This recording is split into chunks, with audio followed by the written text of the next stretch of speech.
This segment is sponsored by Holy Cross Health. November is National Diabetes Month, and today we want to talk about diabetes management. Everything from early intervention to enjoying life's sweet moments without compromising your health. So joining us today to explain everything we need to know is Shalar Johnson, a registered nurse and diabetes educator at Holy Cross Health. Good to have you. Thank you, Kristen. Nice to be here. Okay, can you explain the concept of pre-diabetes and really why early intervention is so important? Pre-diabetes is when your blood sugar level is not quite as high to be diagnosed as a diabetic type 2.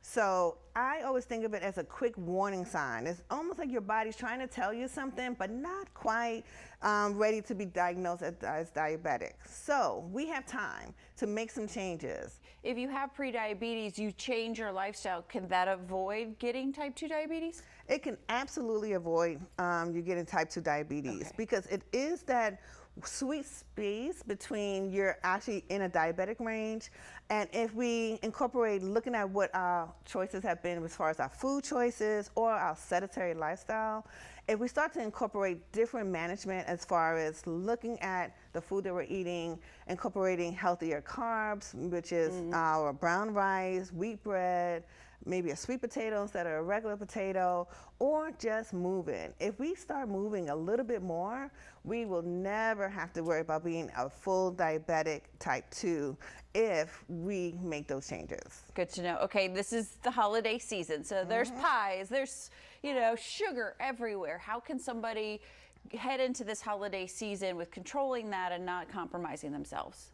Well, it is a holiday season, but we can enjoy having a great holiday season as a diabetic by keeping our blood sugars in good control. The key word is balance. Okay. If we have balance between looking at our carb choices, which is smaller portions of that rice, potato, pasta, but incorporate more healthier choices such as lean meats, our vegetables, our salads, we can really balance that our blood sugars to stay in better control. And during the holiday, let's do something fun. Let's remember the season. So something that we can do together, like take a quick walk or a fun game, something that we can do as a family together or a group together that we can be physically active and not just eat, but we can actually incorporate something fun to really balance the blood sugars. Is there some hidden foods we should think about?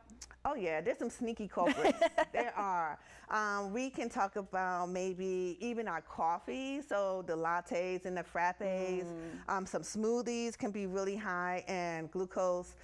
Even low-fat snacks can have low fat but high in sugar. So we have to watch those sneaky culprits. Other than that, we also have to incorporate our sleep.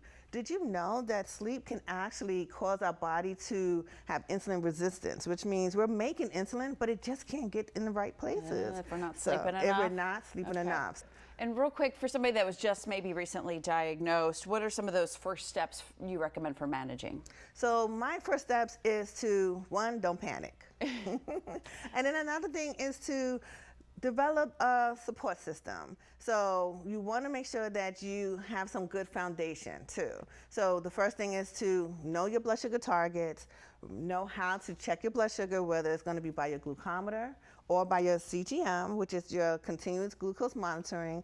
Know what those numbers mean and how it impacts your lifestyle or how your lifestyle actually impacts your blood sugars. Right. And then making some changes along the way as far as increasing your physical activity. I don't say exercise because that's the bad word.